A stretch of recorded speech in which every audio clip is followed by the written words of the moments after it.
पाहू शकता ते विविध भागातून आलेले मुली आहेत, मुलं आहेत, त्यांना जे आहेत अरेस्ट केलं जात आहे आणि ताब्यात घेतलं जात आहे. आणि हे जे मुली आहेत मागावा लागतोय, परंतु या सरकार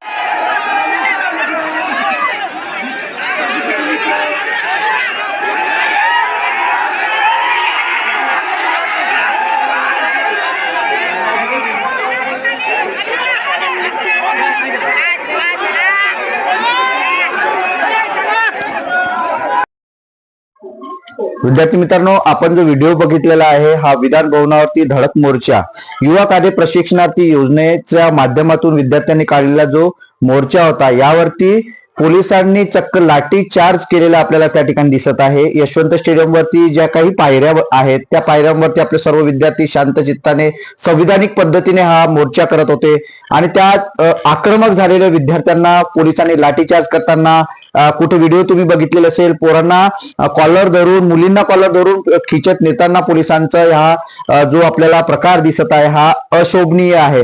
आणि महाराष्ट्रामध्ये स्वतःच्या जे स्वतःवर होणारा अन्याय आणि त्याला न्याय मागण्याची ही जी भूमिका लोकशाही पद्धतीने विद्यार्थी करताय, यावरती फडणवीस सरकार अन्याय करताना आपल्याला या ठिकाणी दिसत आहे. विद्यार्थी मित्रांनो, खरं तर ही जी मागणी आहे ही मागणी विद्यार्थ्यांनी, बेरोजगार विद्यार्थ्यांनी युवा कार्य प्रशिक्षणार्थी योजना म्हणून सुरू करा असं कधीही कदापिही कोणत्याही आमदारांना निवेदन दिलेलं नाही. विद्यार्थ्यांनी मुख्यमंत्र्याकडेही मागणी केलेली नव्हती, परंतु निवडणुकीच्या तोंडावरती ही योजना सुरू करून सरकारने या युवा कार्य प्रशिक्षणार्थी म्हणून बेरोजगार लोकांना, विद्यार्थ्यांना लॉलीपॉप दिलं, एक गाजर दिलं की आम्ही तुम्हाला कायमस्वरूपी रोजगार देऊ. आणि 6 महिन्याचं जे रोजगार होतं ते रोजगार वाढवून पुन्हा 5 महिने 11 महिन्याचं करण्यात आलं.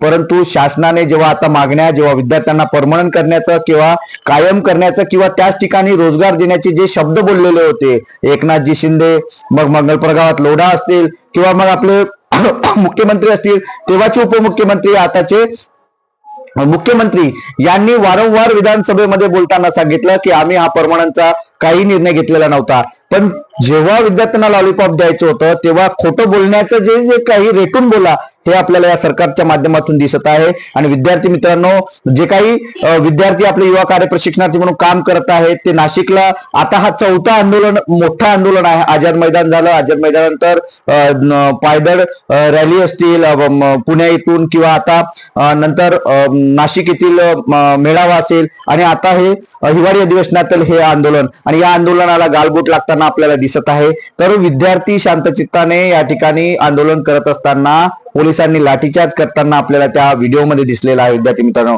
तर याला जास्तीत जास्त विद्यार्थ्यांपर्यंत, जास्तीत जास्त संपूर्ण महाराष्ट्रातील लोकांपर्यंत पोहोचवणं अत्यंत गरजेचं आहे. आपली मागणी रास्त आहे. विद्यार्थी मित्रांनो, आम्ही सर्व आपल्या सोबत आहोत. युवा कार्य प्रशिक्षणार्थी जे काही आहेत त्यांना काही ना काहीतरी रोजगार दिला पाहिजे, ही आपली कायमस्वरूपी मागणी आहे.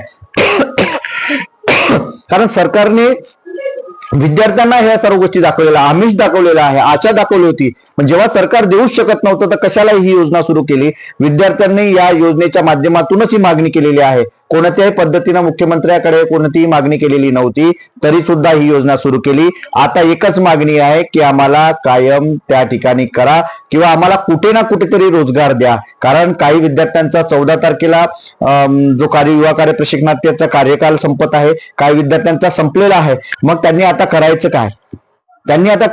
हा प्रश्न त्यांच्या पुढे आलेला आहे. त्यामुळे हे आंदोलन बालाजी चाकूरकर यांच्या नेतृत्वामध्ये यशवंत स्टेडियम नागपूर येथे सुरू होतं आणि या सुरू असतानाच या सर्व गोष्टी झाल्यात आणि आक्रमक होऊन विद्यार्थ्यांना मारण्यात आलं, लाठीचार्ज करण्यात आलेलं हे दिसत आहे. तुम्हाला याबद्दल नेमकं काय वाटते हे नक्की कमेंट बॉक्समध्ये कळवा आणि अशाच अपडेट करता आपल्या या चॅनलला मात्र सबस्क्राईब करा.